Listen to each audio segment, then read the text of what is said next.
before she had crosshairs over certain districts. Before I let you go, I have to ask you about yet another race that the nation is watching. This primary battle in Pennsylvania, Arlen Specter against Joe Sestak, fighting for the Democratic nomination for a seat that Senator Arlen Specter has held for quite some time now. This thing has now gotten neck and neck in the polls.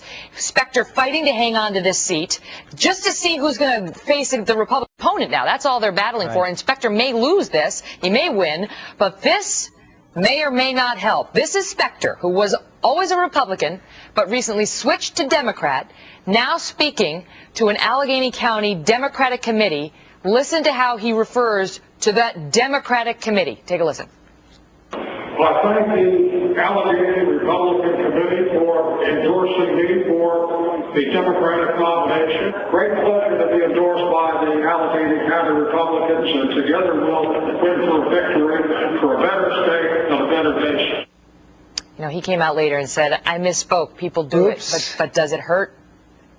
Well, it just points out that, you know, he's not even comfortable in his own skin. I mean, he flipped, and after being a Republican for almost 30 years in the United States Senate, you know, Joe Sestak candidly has run a horrible campaign. I mean, he's been I think, a pathetic candidate, but he's running a great ad the last 2 weeks, basically putting me and George Bush up on the screen with Arlen Specter, you know, holding hands and embracing each other, talking about how we can rely on Arlen Specter when we need him, and a cut of Arlen saying the only reason he switched parties so he could get reelected.